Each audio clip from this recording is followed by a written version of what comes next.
So here's a plot twist you probably didn't see coming. By 2039, the Philippines isn't just hosting beaches, basketball, and beauty queens. It's projected to become the second biggest economy in Southeast Asia, right behind Indonesia. Yep, the same country that once struggled to be taken seriously in the global market is now revving up to pass. Thailand, swerve around Singapore and leave its neighbours adjusting their rearview mirrors.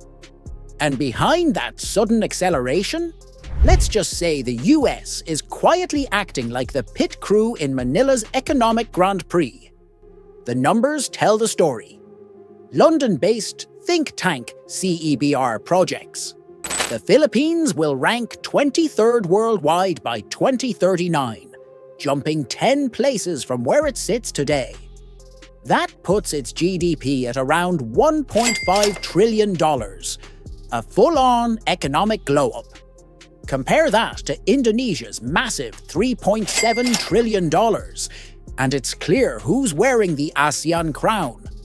But the Philippines is making sure the silver medal shines just as bright. Now here's where things get spicy. By as early as 2028, the Philippines is set to overtake Thailand and Singapore in GDP size. Yes, Thailand, the land of temples and tourism, and Singapore, the sleek skyscraper city with fines for chewing gum. Both will be staring at the Philippines' taillights. IMF data projects the Philippines hitting $648.9 billion by 2028, while Singapore sits at $641.8 billion, and Thailand at $624 billion. That's a clean double overtake with style points worthy of a Fast and Furious finale. But this isn't just about lucky projections. There's real horsepower under the hood. For starters, the country has a massive and young workforce, fluent in English and already dominating the global BPO scene. Every time a US company outsources customer service, there's a good chance a Filipino is on the line handling it. Then add remittances, over $40 billion a year sent home by overseas workers. That's like an endless river of dollars flowing into local malls, condos, and jeepney gas tanks. And let's not forget the middle class, who are spending like they've all discovered add to cart at the same time. Still, raw horsepower means nothing without premium fuel. And that's where the US comes in. Washington isn't just showing up with high-level visits and warm words. It's pumping investments into the Philippines' future-proof industries. We're talking semiconductors, ITBPO, and even nuclear energy. One Seattle-based company, UltraSafe Nuclear Corporation, is already lining up modular nuclear reactors for the islands. Meanwhile, Japan is dropping over $25 billion into mega infrastructure projects like the Metro Manila subway and the North-South commuter railway. The Philippines isn't just fixing traffic, it's upgrading its entire backbone. And here's the real kicker. This sudden rise isn't only about GDP bragging rights. It's about shifting the balance of power in Asia. Because when the Philippines leapfrogs its way to ASEAN's #2 spot, it doesn't just climb a ladder, it shakes the whole structure. And you can bet China is watching with a look that says, "Excuse me, who invited you to the grown-ups table?" China's been dominating headlines in Asia for years. South China Sea standoffs, Belt and Road projects, military drills that look like flexing on steroids. But here's the plot twist. While Beijing's busy showing off, the Philippines is quietly stacking chips, and with Uncle Sam in its corner, the game board is starting to shift. Think of ASEAN like a family dinner. Indonesia is the big sibling at the head of the table. Vietnam is the scrappy cousin making power moves, and Singapore is the rich uncle with expensive taste. For years, the Philippines was that relative who showed up late, carrying karaoke gear but not much else. Now, they're walking in with a billion-dollar briefcase and taking a seat right next to Indonesia. And everyone, including China, is suddenly paying attention. Why?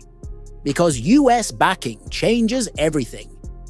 Washington isn't just helping the Philippines boost its economy, it's strategically betting on Manila as a counterweight to Beijing in the region. It's a mix of hard power and soft checks. On the defense side, the Philippines is upgrading bases, expanding joint drills, and positioning itself as the unsinkable aircraft carrier of the West Pacific.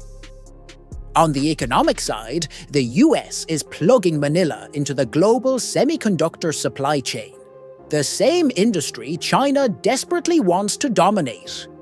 That's not just business, it's chess with trillion-dollar pieces.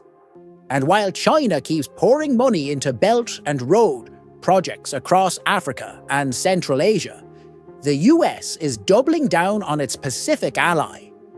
That means energy, infrastructure, and digital trade all flow through Manila. Add Japan's mega infrastructure push into the mix, and suddenly the Philippines looks less like a bystander and more like a key intersection in the global economy. Here's the part that stings for Beijing. This rise comes right in their backyard. For years, China has treated the South China Sea like its personal swimming pool. But now, the Philippines isn't just defending its waters with Coast Guard ships. It's reinforcing its economy with foreign investment and strategic alliances. A strong economy plus US backing means more leverage at the negotiating table.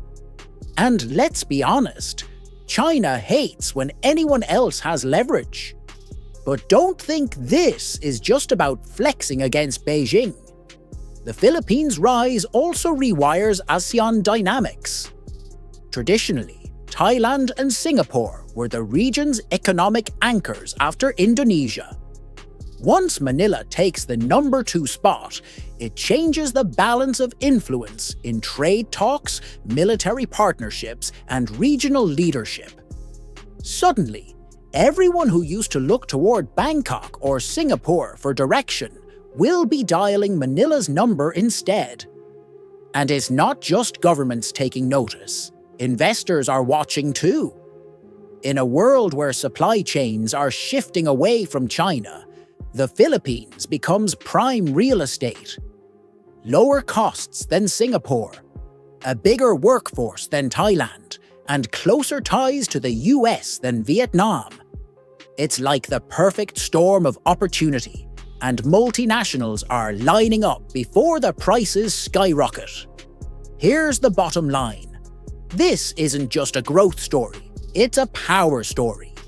And when the Philippines locks in that number 2 ASEAN spot, the ripple effect will be felt from Beijing to Washington. But let's zoom in even closer. How exactly is the Philippines pulling this off? It's not just big headlines and foreign deals. It's also about the sectors inside the country that are quietly transforming into growth engines. And trust me, some of them might surprise you. So we've talked about rankings, politics, and power plays. But what's actually under the hood of this economic engine? Because you don't jump 10 spots in the global rankings by selling just mangoes and souvenirs. Nope. The Philippines is quietly building growth pillars that look nothing like the old clichés. Let's break down the sectors, turning the archipelago into ASEAN's new heavyweight. First up, the BPO industry. You know, the call centers people used to mock? Well, joke's on them. This sector alone generated more than $35 billion for the economy in 2024. That's not just a side hustle, that's a national jackpot.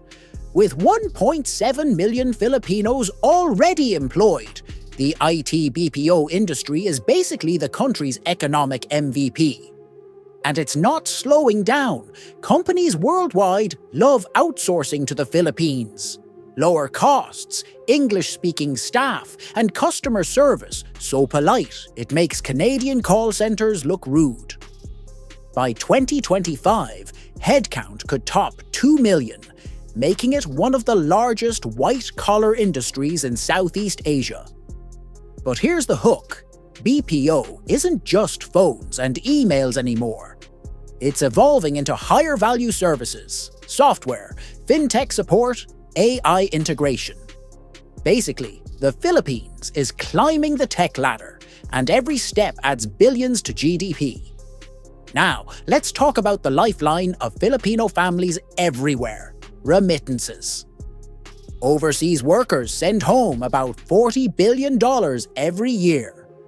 That's like the country having a second economy abroad, wired directly into local banks. And this money doesn't just sit in savings accounts. It fuels malls, real estate, restaurants, and small businesses. In short, it keeps domestic demand buzzing even when global markets hiccup. Think of remittances as the Philippines' secret economic shield. And speaking of shields, infrastructure is finally leveling up. After decades of "traffic is life" memes, the country is pouring billions into subways, expressways, and airports. Japan is bankrolling the Metro Manila subway and the North-South Commuter Railway, projects worth over $25 billion. Once completed, these will slash commute times, unclog logistics bottlenecks, and, dare we dream, maybe even let people get home from work before the sun rises again. Infrastructure isn't just concrete and steel, it's economic steroids. But the really sexy play? Semiconductors. The US is pushing to diversify its supply chains away from China, and the Philippines is in the perfect spot to cash in. With its skilled workforce and existing electronics sector, Manila is positioning itself as the Silicon Valley of Southeast Asia, except with cheaper rent and better beaches.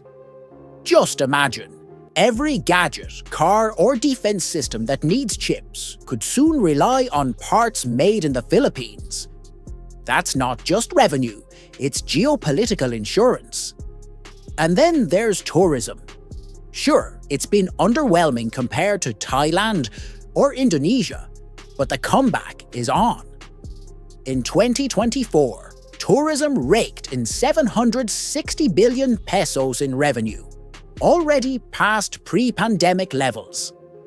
With better airports and smoother roads on the horizon, the Philippines could finally unlock its full potential. Think fewer, fully booked signs, and more international visitors filling hotels from Cebu to Palawan. So here's the kicker. These sectors aren't isolated. They reinforce each other. BPO growth boosts real estate demand. Remittances fuel private consumption. Infrastructure unlocks tourism. Semiconductors attract foreign investors. It's like the Avengers assembling, but instead of saving the world, they're saving GDP. And yet, even superheroes face challenges. The Philippines has to deal with competition, automation, and the ever-present dragon in the room, China.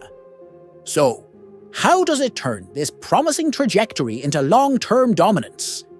That's where the final act comes in. Here's the thing about projections. They look great on paper, but reality loves to throw curveballs. And the Philippines? Oh, it's got hurdles. Big ones. But if it clears them, this whole ASEAN shakeup won't just be a blip. It'll be a full-blown rewrite of the regional playbook. Let's start with the obvious. Infrastructure. Yes, billions are being poured into subways and expressways, but the backlog is massive.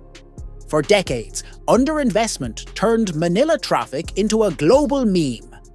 Fixing that is like untangling a pair of earphones that's been in your pocket since 2005. Doable, but patience required. If the Philippines can keep projects on track without drowning in delays and corruption, it sets the stage for unstoppable momentum. Then there's competitiveness. Right now, the country ranks 52nd on the IMD World Competitiveness Index. Not bad, but not great either. To truly attract top-tier investors, it needs regulatory systems that are less paperwork purgatory and more smooth as Singapore. Otherwise, multinationals might think twice before setting up shop. And let's not ignore debt. Public debt to GDP is hovering around 57%. Manageable, yes, but it means the government has to juggle growth with fiscal discipline. The Philippines doesn't want to pull an Argentina where the party ends in a debt hangover. But here's the part that keeps analysts buzzing. Even with those hurdles, growth is projected to average 6% through the 2030s. That's not just healthy, that's beast mode. If the Philippines stays the course, by 2050, its GDP could hit nearly $5 trillion, making it the world's 18th largest economy. That's bigger than most European nations. Suddenly, Manila isn't just Southeast Asia's silver medalist, it's a global player. Now, why does this matter outside ASEAN? Because global power isn't just about armies, it's about economies. A stronger Philippines means Washington has a reliable ally in Asia's economic big leagues. It means supply chains can bypass China without collapsing. And it means ASEAN itself gets a reshuffle, with Manila stepping into leadership roles it never held before. Imagine trade negotiations where it's the Philippines setting the tone, not just nodding politely in the background. And let's be real. For ordinary Filipinos, this rise isn't just about charts and tables. It's about better jobs, higher incomes, and a shot at real prosperity. GDP per capita is projected to more than double, hitting over $6,000 by 2030 and skyrocketing further by 2050. That's the difference between surviving and thriving, between just working abroad and coming home to opportunities. So what's the takeaway? The Philippines' rise isn't a Cinderella story, it's a grind story. Years of remittances, service exports, and slow but steady reforms are finally paying off. With US and Japanese backing, the country isn't just along for the ride, it's grabbing the steering wheel. And if projections hold, by the late 2030s, ASEAN will look very different. Indonesia on top, the Philippines right behind, and everyone else trying to catch up. That's not just a new chapter, it's a sequel nobody thought Manila would headline. So, here's the million-dollar question. Will the Filipinas deliver on its promise? Or will old problems drag it back? One thing's certain, this story is just heating up, and the world better keep watching. If you found yourself thinking, wait, the Philippines? Really? That's exactly why you should hit that subscribe button. Because this channel breaks down the power shifts nobody else is paying attention to, until it's too late. Drop your thoughts in the comments. Is the Philippines really ready to wear the ASEAN silver crown, or are we hyping up a paper tiger? Either way, this is one economic race you don't want to miss.